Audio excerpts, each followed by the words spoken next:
And we use this as an opportunity to welcome to the Progressive Underground members of the Black Bottom Collective, founder and frontman Khary Kimani Turner, and bassist Kamau. Welcome to the Progressive Underground, gentlemen. What up, though? Thank you, man. Thanks for having us, brother. Well, let's get right into it. Black Bottom Collective have reunited. Yes, sir. That's earth-shattering. Yeah, Yeah, that's that pinky in the brain, take over the world master plan. Same thing we do every day, Pinky. 8 years, right? 8 years, yep. December 11th. I didn't realize it was 8 years. I didn't either, man. The band just checked me today. I knew. I thought it was 6. They told me every day crying. Lord. Well, let's give you a compound question. First of all, let's talk a little bit about the reunion concert. Kind of give us the full 411 on who, what, where, when, how, where it's at, and then what prompted the reunion. All right. Well, the reunion show is Sunday, August 7th. That's 7 days from today at the Tangent Gallery, the Hastings Street Ballroom. It's at 715 East Milwaukee in Detroit, and doors are at 4. We're going to hit about 5:30. Tickets are $20. They're available at Eventbrite. So only $20. Only $20. So run! Tell that. Go to Eventbrite. It's the return of the Soul Stirring meeting in Detroit, and cop your tickets. And tickets will be available at the door if they are left over. If there's room. So and the tickets are going fast. So. Yes, don't delay. It's family friendly. Bring your children, because just about everybody in Black Bottom Collective is a mom or a dad now. So bring your children. Children under 12 are half off. Nice. So we'll look out for your kids. We know you gotta get milk. So that's the Skinny Man, and Joel Fluent Green, the legendary Joel Fluent Green, is hosting. Whoa. Shout out to Fluent. So it's going to be a good day, man. Long day coming. Long time coming. Now, what prompted the reunion? This has been... people have been wanting you guys to kind of, come out of retirement for years. But what finally brought it up? It was kind of was it a year ago, right? A band joke that, I would always say that no one ever came to me and said anything about Black Bottom Collective. But after we stopped... I would get people all the time, coming up to me asking when we were going to get back together. But this process started, a little over a year ago, kind of at Khary's prompting. Just hanging out and being nostalgic and wanting for, for the opportunity to get back together and create some magic, or, relive that magic that we once had. And so most of it has been Khary's prompting and his legwork putting it together, and fortunately we had everybody in agreement that that we can do it, and everybody was in of one accord. We wanted that feeling back. We wanted to get those soul stirring meetings back together. So it's been a beautiful process. I was really missing the cats, man. I'd just been taking care of family and working. My wife Tanisha, who's also a founder member of the band. And I was really proud of everything that everyone in the band had gone on and done. So I remember the day I texted everybody, because I'd had conversations with Kamau, a couple of other members of the band, and I sent out a text to everybody and said, okay, seriously, how do y'all feel about a reunion? And it was really just a little over a year ago. And I was nervous because I didn't know if everybody was down to come back together. We were still family. We many of us were in constant communication, but we were all in different lanes. And man, within 5 minutes, I had 8 responses like yes. Let's get it. Let's get it. So we did a movies in the backyard and did a kind of like a real family reunion. Fired up the grill and had some fun last summer, and then from that point on, the actual planning began. Wow. Yeah. Now, you guys have released a couple albums, and we'll take it all the way back. Stay Low, Keep Moving. Stay Low, Keep Moving. And People Mover. Yes. Yeah. Kind of give us the concept behind both of those albums and how they contrasted to each other. Stay Low Key Moving, I think, was probably the more conceptual. Yeah, those, God rest his soul, Sin Durbin, who was the original BBC drummer, and we were the first musicians. In fact, before Mark came along, it was just drums and bass. Mm-hmm. And so a lot of those... Was Carl there? I don't DJ remember. Invisible? Because it was like really the Mahogany crew. Yeah, because that's really the first time I experienced Khary was at Mahogany. Cafe Mahogany. I was just moving back from New York. Shout out Cafe Mahogany. Cafe Mahogany. Shout out. And it flew and hosted. I remember Sin. Sin was on drums. He was on drums. And, and there was just a cast of characters that would drop in. Everyone from Khary to Dwele to just everybody. Yeah. I mean, that was like the epicenter of culture and it music. Was. That was our miniature Harlem Renaissance. Mm-hmm. Yeah. Heading into the year 2000 and in the mid to late 90s, and I think Kamau is right. Actually, it was that triangle, me, him, and Sin, and then not long after Carl joined. Tunisia was actually the one who first suggested to me, because I was a dried MC. I had. My rap group had broken up, and I started hanging out at Mahogany, and I met these brothers, and I was at home and saying that I missed the music, and my wife said, well, you gotten cool with Kamau and Sin, go see if they'd be down to make some music with you. And at the suggestion, it was like, let's go. I think Kamau had been a former member of his group, the Maroons. Yep. Wow, you remember that? Yeah. That was the first band that I was part of, and I know you were probably going to talk, history, but for sure, yeah, that was the first band that I was. BBC was the first band I was part of back in Detroit, but for Stay Low, most of those concepts for the songs, Sin and I came up with, and really? it was, and it was just really something groove oriented. We were following what Khary was doing poetically and lyrically, and we vibe from there. But I would say People Mover was definitely it was more succinct. It was definitely more succinct. It was our polished project. Yeah. And it was the one that was embraced. Stay Low Key Moving. It kind of embodied the Black Bottom Collective name. What we were about. We had kind of come out of, by the time we dropped that album, we had become products of both Cafe Mahogany and Cafe Aroma. Shout out to Fran Westbrook over at Kercheval and Parker, and we were bouncing between both places, and we recognized right away, like, this Black Bottom geography, this geographical map has a lot to do with, and that history had a lot to do with what we stood for. So as we started to add these components, we looked up and we realized, like, not only that, but all of these cats with these different vibes are starting, and from these different parts of town are joining the band. And before we knew it, we looked up and we had men, women, black, white, single, married, and it was like we looked like what the Black Bottom neighborhood used to look like. Exactly. We created that way with that limitless, no boundaries kind of creative style. And all those elements ended up on the table, from hip hop to jazz to rock, and we never rejected it all. So I remember we were having conversation and we were bouncing around the name Black Bottom, and Kamau threw in Collective. And we were all like, that's it, Black Bottom Collective, and we just carried that vibe through. And Stay Low Key Moving was the result of all that energy. Yeah. I remember hearing, was it Fifth Avenue? Yeah, sir. That was that floor used to shake. That Fifth Avenue show was like otherworldly. Otherworldly. Oh, man, I mean, if it's possible to have an out-of-body experience.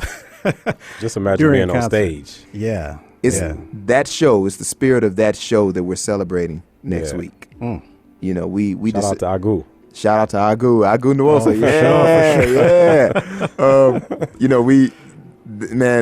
There were many nights we came off the stage in tears after those shows. The stated goal was always to make sure that everybody under the roof left feeling better than they felt, coming in the door. That's not every artist's goal. We all have different objectives. But that was our collective objective, and the name Soul Stirring Meeting ended up replacing the name concert and show as a description of what we did because of that energy that we pursued, and it was intentional. So when we decided to do this show, man, we said, we need to, if this turns out to be a one-shot pop, we need to capture that spirit at least for one more day. Wow. And then let's sit down and see what it feels like and see what we feel like doing after that. But it's just so nice to be able to say that the vibe and the energy and the family feel is still there, despite everything else that we've gone on and done. Nice. And we're going to keep that theme kind of moving in our next segment. But to take us into our next segment, we're going to hear a joint off of Stay Low, Keep Moving. And it's called The Tired Song. And kind of give us the whole concept behind the Tired Song. Things we were tired of. Yeah, I think if I remember correctly, it was just kind of like the way to ease some of the frustration with some of the crap that's going on in Detroit. It started out as a joke, but it became real. Eric Rea, this song is not about you. It's real, and it's kind of still relevant. It's still relevant. And we're going to talk about that relevancy in our next set. But this is the Black Bottom Collective from the album Stay Low, Keep Moving. This is The Tired Song on 101.9 WDET.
I should explain myself. Come on.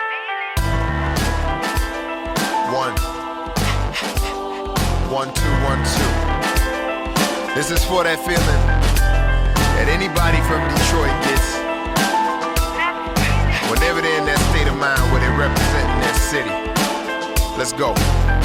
Stab Motor City state of mind, feet on the gas. Grand National, Grand River off Grand. Half the joints vacant when I drive past, make my city look sad. But Detroit ain't that bad, she just in rehab. That mean every now and then the city relapse. Forget a D-dab, dog feedback. How you talk about the D-black? I ain't preaching to y'all, I'm spitting these facts. Need some people in the D to get the streets back. You doing what you gotta do, dude, I see that. But when you do your thing, that's where my seeds at. That's where my family and my elderly at. Them little kids see your pain, go through it, grow to it, then they gravitate and run congruent. Gotta speak truth to it. Ain't gotta be the saint, but only you can save Detroit. The world ain't. Look, we used to say squo, now we say what up, though. We still the same, folk. Somebody changed, though. We used to say squo, now we say what up, though. We still the same, folk. Somebody changed, though. We used to say squo, now we say what up, though. We still the same, folk. Somebody changed, though. Sugar is sugar and salt is salt. You ain't get off today, dog. It's not my fault. Yes, y'all. It's Detroit Mish. Hip you to my city, put you up on that ish. Home of Coney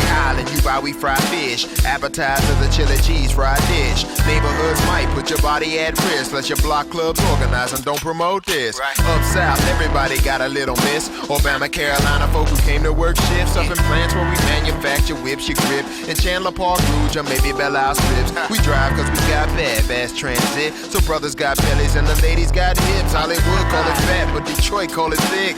That's how we like it, y'all can have them toothpicks. We see it every day, we know they like a trip. But we desensitized, we got zip lips. Look, we used to say squo, now we say what up, though. We still the same folk, somebody changed, though. We used to say squo, now we say what up, though. We still the same folk, somebody changed, though. We used to say squo, now we say what up, though. We still the same folk, somebody changed, though. Sugar is sugar and salt is salt. You ain't get off today, dog, it's not my fault. Come on. MCs, throw 'em up. Hairstylists, throw 'em up, throw 'em up. Barbershops, throw 'em up, throw 'em up. And preachers, throw 'em up, throw 'em up. Imams, throw 'em up, throw 'em up. Athletes, throw 'em up. I know it's crazy, but that's Detroit. We unique like that. Home of America's first freeways and indoor malls. Sharecroppers kids with cribs and backyards. Church and a mosque up on every corner so you can get your hamdallah on a hallelujah. We country on the east, crispy on the west, and wild all over. Keep a heater, a vest, a low jack, a dog, preferably a pit, and that friend who get tricky with a po-po stick. Gon' stick with my city, speak love to it, truth to it, build it up, put a root to it, cause it's used to it. Get fly with it, throw paint where it ain't. And I can talk about Detroit, your ass can't. Look, we used to say squo, now we say what up, though. We still the same, folk. Somebody changed, though. We used to say squo, now we say what up, though. We still the same, folk. Somebody changed, though. We used to say squo, now we say what up, though. We still the same, folk. Somebody changed, though. Sugar is sugar and salt is salt. You ain't get off today, dog. It's not my fault. Motor City state of mind. Feet on the gas. Grand National, Grand River off Grand. It's North Park after dark.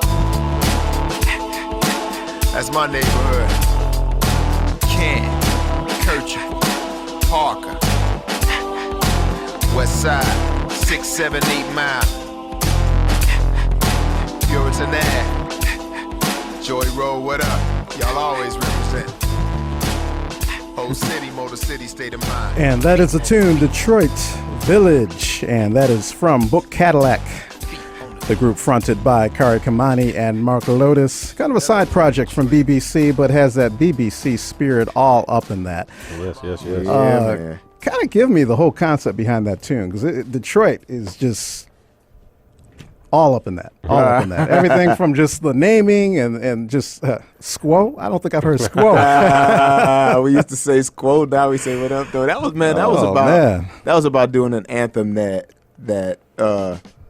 people who live, how should I say, anywhere between the North End and Grandmont could feel. It wasn't anti downtown or anti midtown, but it was like, all right, let's do a real Detroit anthem. That's what we really wanted to do. And that you wouldn't know unless you knew Detroit. You better know Detroit. Right. Like, you need to grow up here. Walk these streets, be in the neighborhoods, and if I say squo to you and you don't know how to what up though, you don't know how to respond to that. You know the deal. Yeah, Right. yeah. And we wanted to make it. It was intentional that we make it generational. So we're like, because I know that's a dead term to a lot of younger generations in the city. But But that was life in the 80s. that was the 80s, right? And we were like, look, squo, Squo. what up, raw dog? What up, though? We say that across the country now, but I was born in the 80s in Detroit. So that's what that was about, man. Now, again, the special reunion show happening next week at Hastings Street's Ballroom. Black Bottom Collective getting back together again. For the uninitiated, I've been calling Black Bottom a super group. Kind of thank you. Well, hey, Absolutely. You thank called you. us important, brother. That was the most humbling description I've ever received about Black Bottom Collective, man. Really? Man, I always mind-blowing. I always wanted to be. It was always more important to me that we be relevant more than famous or more than hot. You know, I want to be relevant. I want to be remembered. So for you to publicly call us, you know, an important group means a lot. Thank you. Absolutely. Well, thank you, because the music that you've made has really touched a generation. You know, and when I think of that late '90s, early 2000s, you know, and Detroit, you know, influx. Yeah. You know, to me, that group was able to come and articulate just really what our generation, you know, how we felt about Detroit and just life in general. You know. So you guys were social commentators before it was even cool around these parts. So That's what's up. we thank you. We thank you. Now, just kind of break down members of the group. Okay. You know, because it is a super group and it is a posse. Kind of break down who's in the group, and because everyone is kind of like an established artist in their own right. Indeed. You know, which kind of makes that whole super group thing even more legitimate. But who else is in the group and is Well, going to be I'm performing at the show? I'm a Scorpio. I have to give my signature every time. Float on. I'm Kamau. Right. And I'm a Scorpio. No, I play bass, one of the original members. And I don't know how much detail you want, but However detailed you want to be, brother. You have the floor. I'll say this: BBC. If not for BBC, I wouldn't have a musical career in Detroit. You know, BBC, specifically Khary and Tunisia. That's what's up. You know, gave me an opportunity. I was basically 2 years into playing bass, and Really? by all accounts, not very good. We laugh about that all the time. But you know, they gave me a shot and believed that I could do more than I was able to do, and and I wouldn't, if not for them, you know, I wouldn't have the kind of level of musicianship and success in Detroit that I've had so far. So definitely very grateful. But he's being humble because Kamau was literally practicing 4 hours a day, 7 days a week.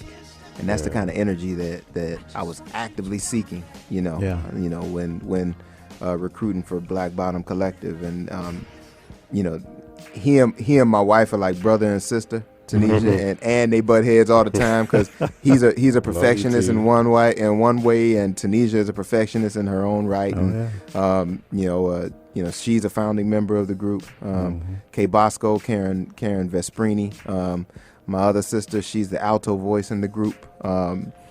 Mark Swami Harper, owner of the Black Lotus, member of Zaptoro. I think Mark and Invisible came in about the same time. They came in about the same time. And actually, I think Ted invited him to check us out when we played Caboodles, that sidewalk show. Invited who to check? Swami. I thought it was the other way around. I thought Mark invited Ted. I could be wrong. No, I think Carl invited Mark.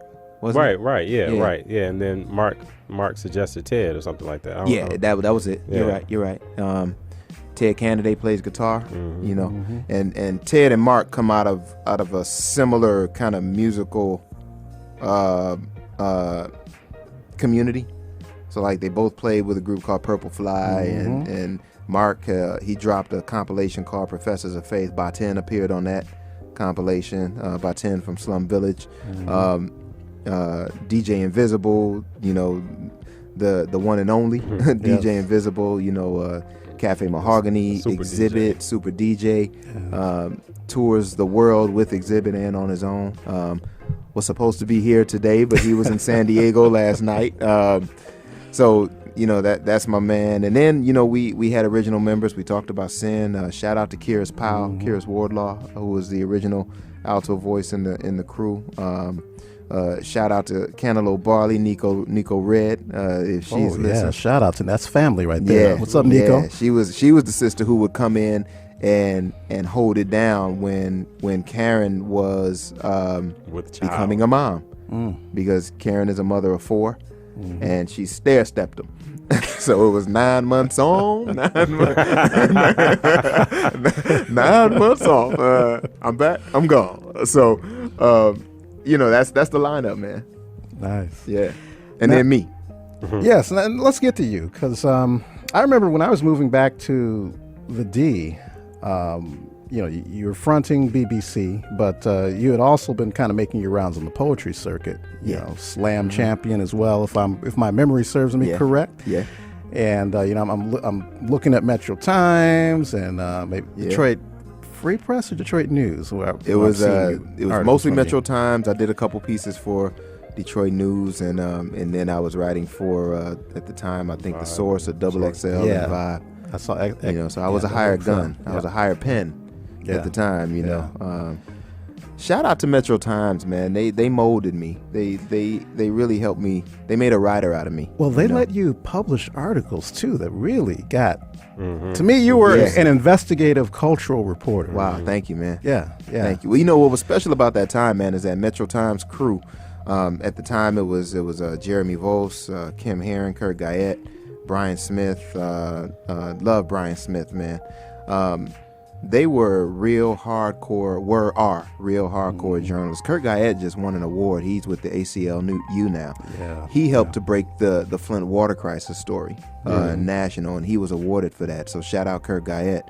But I was a raw writer. They refined me. They beat me up. I was on staff for a year, and I would go on to freelance with the paper for another 10 years. Chris Handyside helped bring me on. And, it was one of those situations where when I was there, man, there were days where I hated it, but it was because they never let up on me, and at the same time, they pushed my voice to the fore, and they recognized that I had, when I came on board, more voice than skill. As a writer, they say when you have voice, it's your ability to write in a way that makes people feel like they're listening to you instead of reading your words. And that's what they did. Well, that carried over musically. That ability to convey a voice carried over to the poetry and then to the music. So all of that stuff kind of just flowed a little organically. And then at the same time, just by grace of God, man, poetry was something that I was able to get passionate about and grow in. And there were a lot of contemporaries there who I was able to grow with, like Aurora Harris, Sonia Pouncey, Joel Fluent Green, Letitia McCree. They were all there. You just dropped some names of pillars. Oh man, in the poetry community, and then there was the second wave, which was the Shanga Bays and the LaShawn Phoenix, more Knowledge Born versus Jamal May, so Con Davis, and it's like all these names were here, man, and it was like there was always it was like this cauldron of energy around it. So all of that stuff, man, informed the music. And by the time Kamau and Sin and Tunisia and I got active and started actively creating music and started attracting new members to the group, Invisible to Swami to Ted, it really became combustible. It really became combustible, and I think we created something that demanded your best foot. Your whenever we got together, it was like Wu-Tang moments. You bring your best to the table. Don't play, don't half-step, because this is an organic thing. And to front on it is really fronting on yourself, because this is a we ain't going to church here, but the spirit and the energy and what we were creating had a lot to do with the success of the sound. And if it's not church, it's definitely close to a revival. Hey, it can be a revival. Let's talk briefly, because you were an MC as well. Yeah. Xavier University. You've opened for Wow. Biggie Smalls. What are we doing here? We're taking it back. Yeah. Taking it back. But you've actually shared the stage with people like Biggie. Yeah. Kind of give us how AC, that the Alcoholics. Yeah. Dude. Yeah. How did that experience inform how would that translate to you being the front man of BBC later on? That was a testing ground, because I was never a hardcore MC. I was always, my people were always my chief concern, people and community. And a lot of those audiences were not, you get in front of a Biggie audience trying to get people to throw their fists on, and, Nah, those cats, you know, they were some hardcore cats, you know. They're not talking about that at that time, you know. They were rocking chinchillas in the audience. Right. So you have to figure out how to win these crowds over. And what I love about hip hop, man, is that hip hop energy will shine through any crowd, you know. If you are authentic in what you do, and I can go in front of an audience and show that I'm just as proud of this as you are of that, you'll respect it. You know, Black Bottom Collective once opened for E40 and did all right, Right. you know. And then we had our moments. You know, we played summer jams one summer and got a frisbee thrown at us from the floor. Remember that? Word. I don't. Man, that frisbee came at us. It looked like it was coming in slow motion. It was like, nah.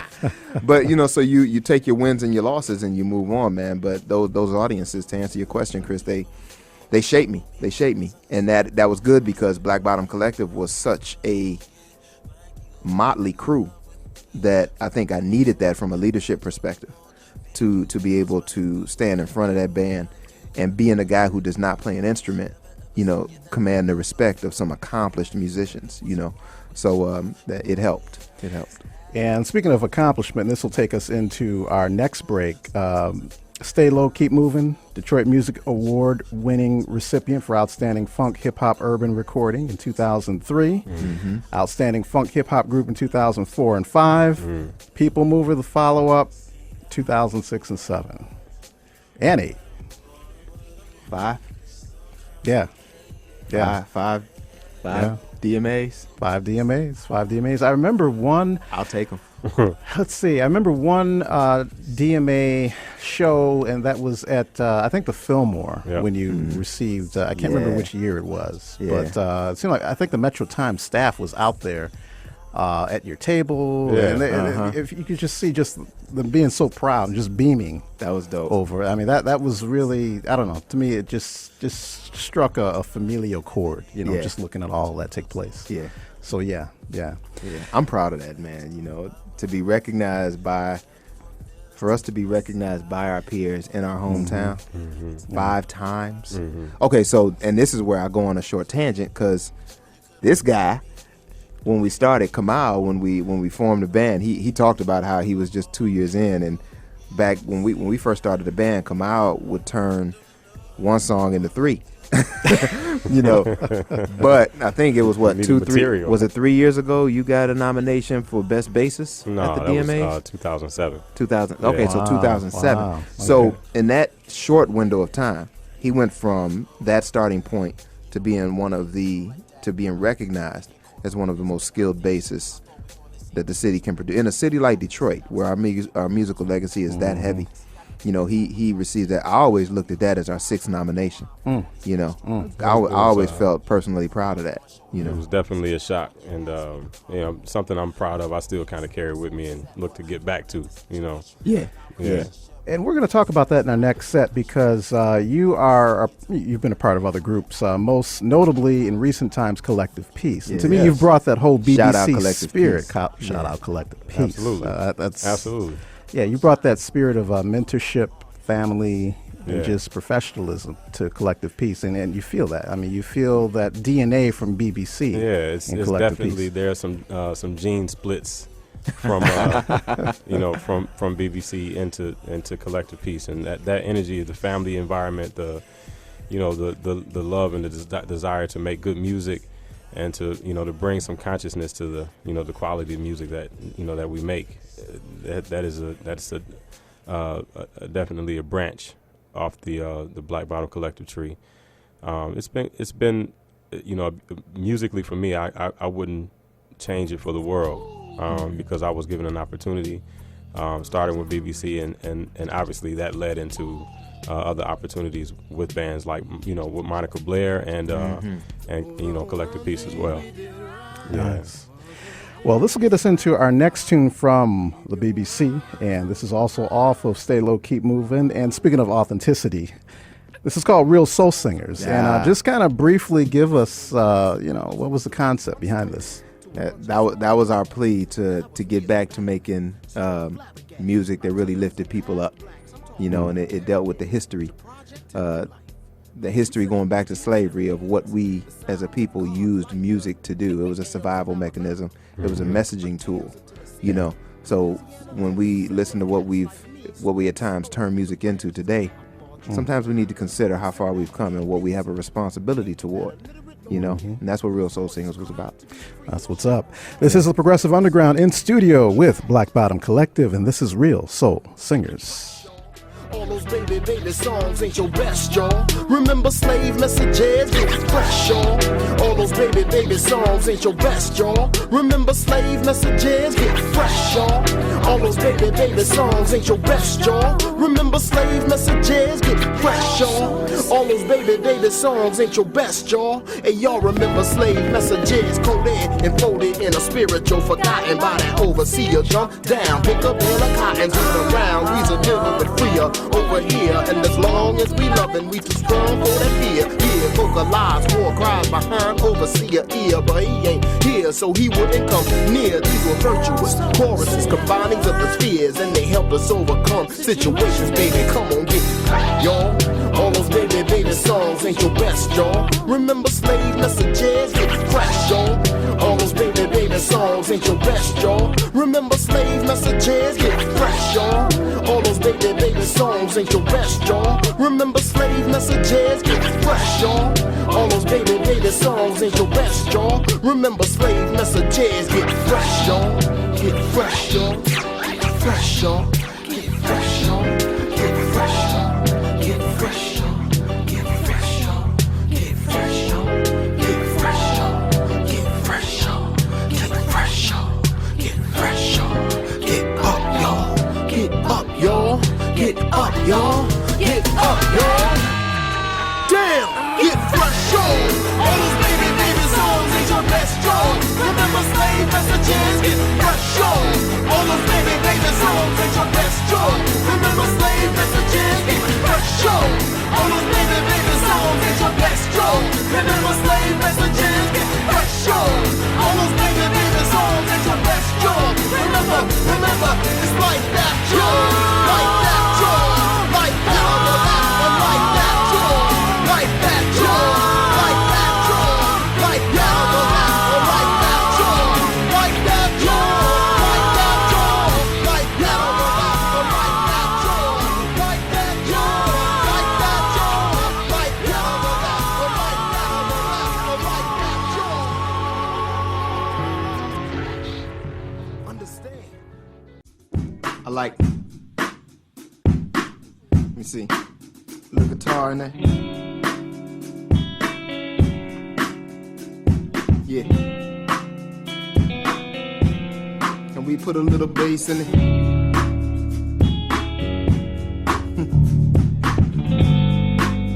Right on. Little keys in it. Little keys in it. I like that.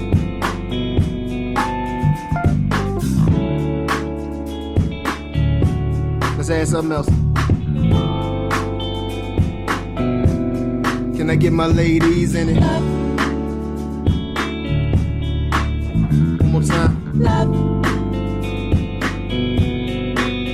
One more time, go. I like that word.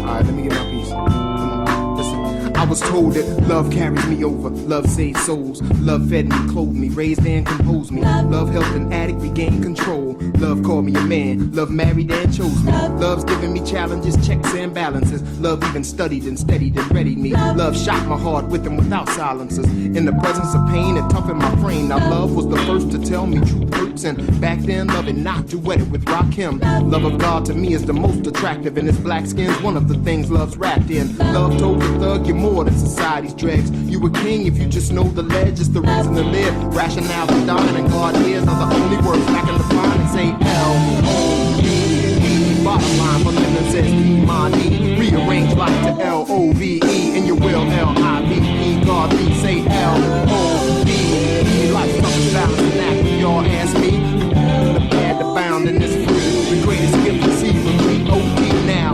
Love is 10%. 10% of all you do, but love is 90% of all you are. When love is in your life, you live a little livelier. Love is a little big thing, kinda like Aaliyah. Love is patient and passionate. Love make a man feed his woman strawberries out of a bassinet. And love never dies, but love will make you lie down with dogs if your vision is foggy. Love is to life, what sex is to sex. Might kill you if it's not put in its proper context. Love is like day to night, dark to light, left to right, loose to tight, does to dynamite. It's tenement buildings and skyscrapers, abject poverty and stacks of paper. The reason to live, rationale, predominant, and God is are the only words I can define and say L-O-V-E. Bottom line for living says BBC. Rearrange life to L-O-V-E, and you will L-I-V-E. God lead say L-O-V-E. Life comes balance and happy, your as me. The good and the bad, the bound and it's free. The greatest gift received from G-O-D. Come on.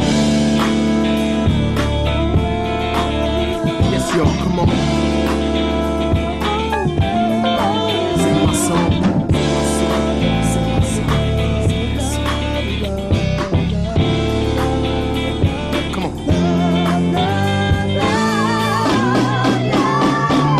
Love told me how love can improve sex. When love asked me if I wanted to bone and connect. Love ain't about like, it's about respect. And I don't like falling in love, I'd rather take steps. Cause love hurts like life, but life's all love. It's like one day you get a push for your shove, but then next day you're turning vultures to doves. Hermetic law said so below, so above. People abuse me, acting smooth like Isley tunes. When love got ways of turning plums to prunes, and love got ways of turning prunes to bits. You plant a pit right, it's gonna grow again. Slick new boogie. Love begins comeback artists and sugar. Otis, recognize, All right, and that is a tune, Love, L-O-V-E, from Black Bottom Collective, and that is taken from the album People Mover.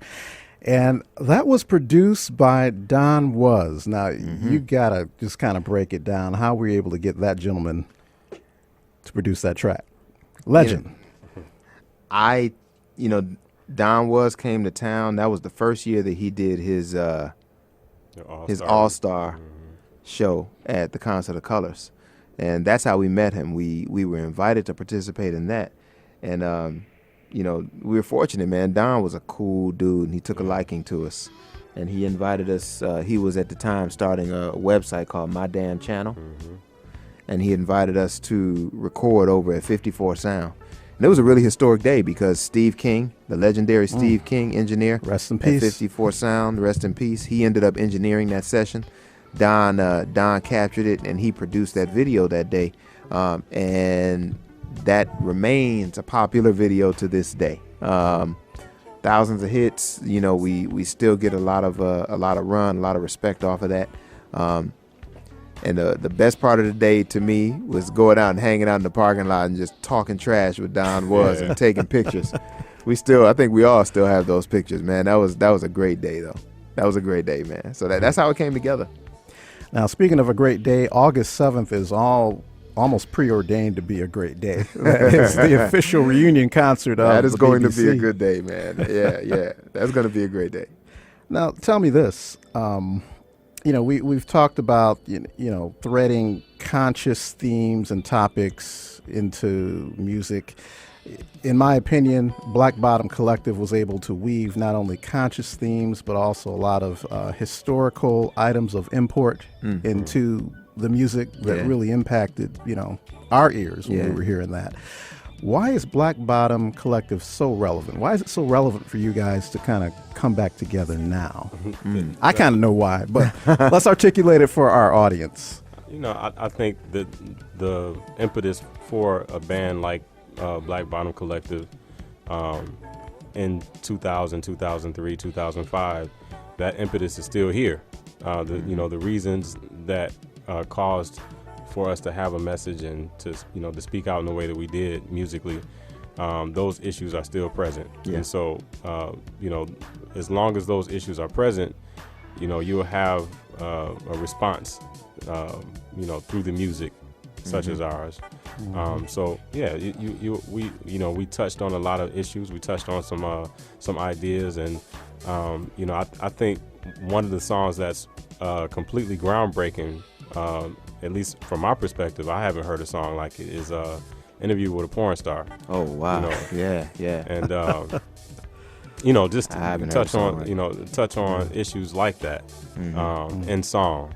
and you know, and for it to be that emotional, people, you know, it needs to be heard. Yeah. It definitely needs to be heard, and And it brings that relevance from that period into today. Yeah. And we're parents now. So, you know, it's personal, man. You know, when you become a parent, you have a way of starting to seeing your child's face on every child, you know. So when a kid gets, you know, shot or killed unjustly by a police officer, you see that happening to your son, you know.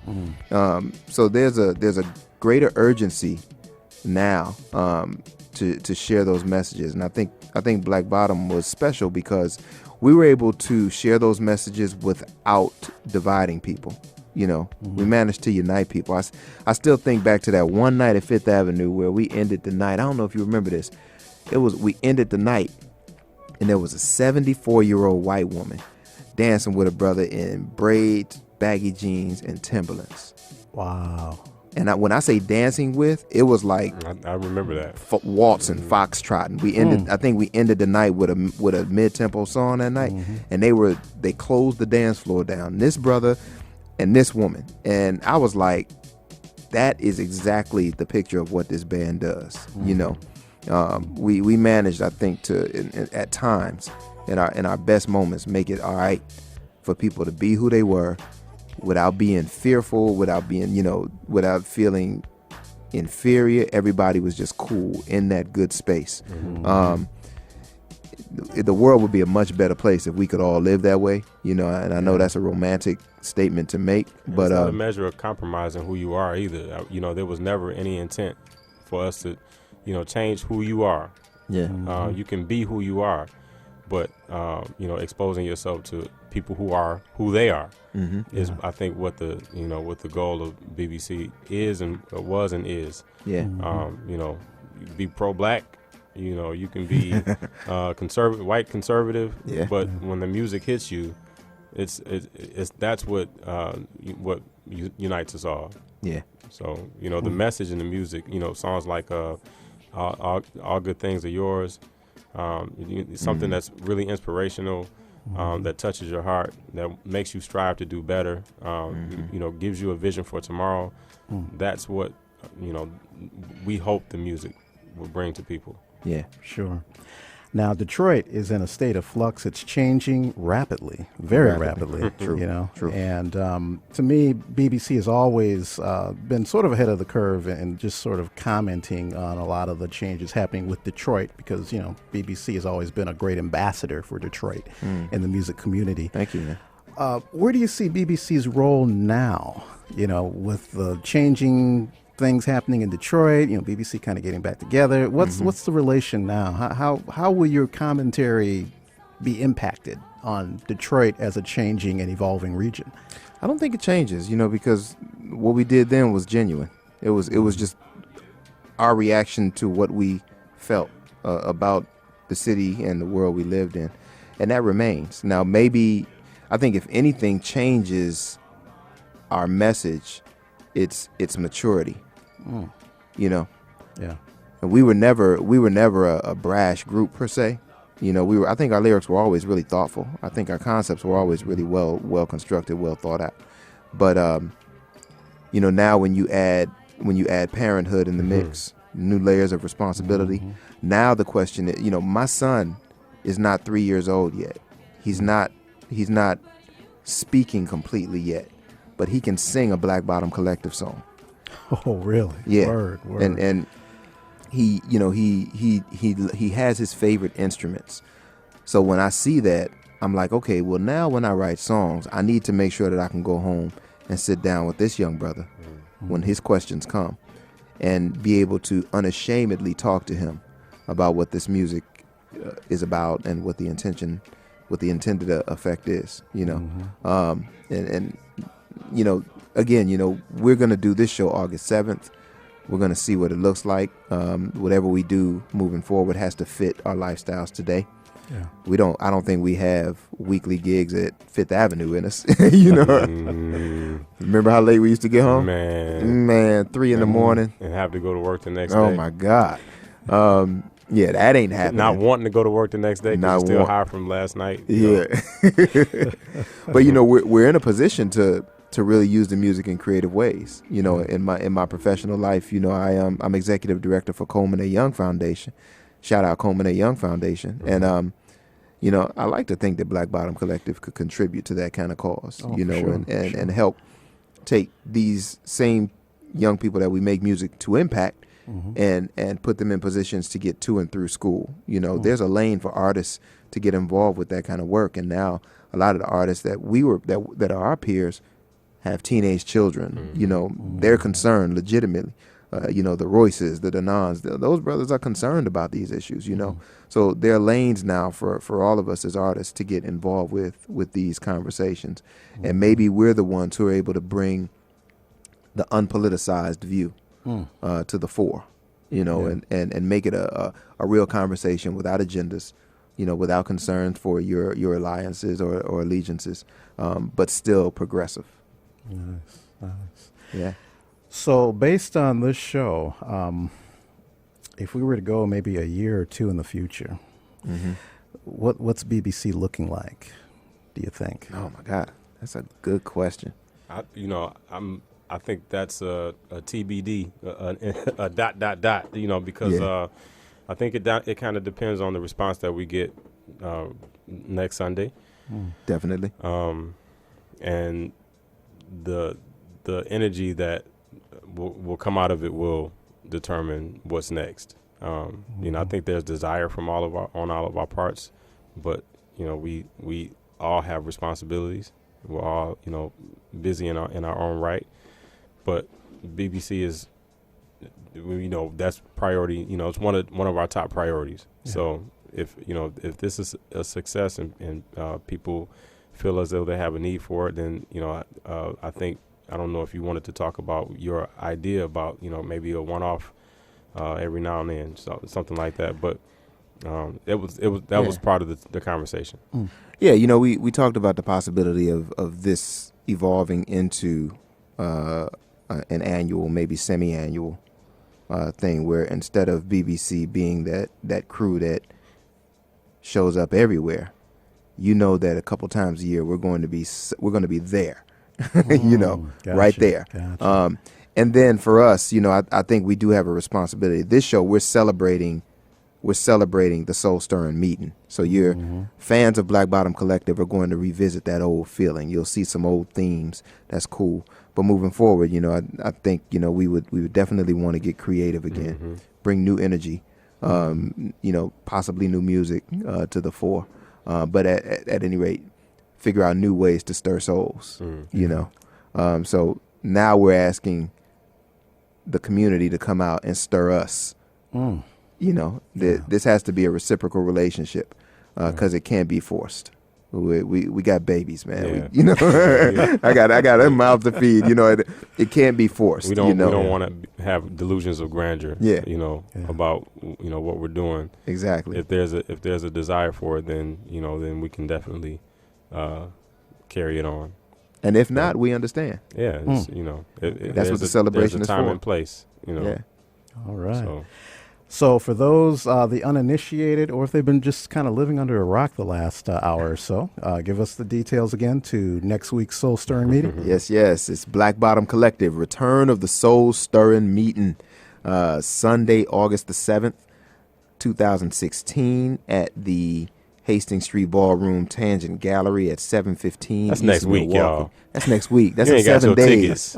Get your tickets. Get your tickets at eventbrite.com. Yeah. Yep. Search Return of the Soul Stirring meeting in Detroit. And come on out and hang with us. This is going to be fun. Shout out to Good People Popcorn. Shout out to Flow Boutique Detroit. We've got several other vendors who are going to be there just to make. It's really going to be a festival that day. Shout out to Joe Van Beal at the Hastings Street Ballroom and Brian Downey for making this happen. And shout out to you, man. Absolutely, shout out to you. Man. Thank you for helping us to have this conversation and get the word out, brother. I appreciate you. Man, you are a soldier for Detroit artists. Yeah, man. An impeccable soldier for Detroit artists. Man. I don't know of anybody who shows as much love as you do for us. You know, it's just it's really, your work is really important. Oh, Love thank it, man. you. Thank you. Yeah, Well, man. I'm honored. Yeah. Thank you so much. Thank you so much for coming here to the Progressive Underground as well. For those that want to keep track of BBC, any dates, any perhaps projects being worked on, where can they go on social media to do that? Go to our Facebook page, Black Bottom Collective. We do have a fan page. We also have a Return of the Soul Stirring meeting page. You can go to Kamau. I am Kamau. I am Kamau. Kamau. Yep. Khary Kimani Turner, or you can check me out at Khary Kimani on either Twitter or Instagram. Those are enough links to stay in touch. We'll keep you informed. All right. Well, thank you so much for blessing us this evening, gentlemen. Thank you, And brother. the tune that's going to take us out into our next break is Invocation off of People Mover. And this kind of got a reinterpretation This is by the Theo Parrish. Parrish. Theo Yeah. Parrish remix. Yeah. Kind of give us a 20-second antidote to take us into that. Hey, shout out Theo. Thank you. Theo came to us and said, I want to remix this tune. It's our take on how we start our sets. It's Invocation. Detroit, thank you all very much. We look forward to seeing you next Sunday. Theo, you need to be there too, homie. That's it. There it is. All right. In studio with the Black Bottom Collective, this is the Progressive Underground on 101.9 WDET. Right on. I love your name, Black Bottom, cause you're not at the bottom. You're just the foundation for all things up. So bring it, Black Bottom. Bring Reverend CL. I heard Aretha's daddy was a bad man. Not bad meaning bad, but bad meaning good. And if you push a little bit of that good and that love, we all will learn to think just a little bit different. So bring it, Black Bottom. Bring your 27 physicians. Bring 22 lawyers. Bring the 22 barbershops.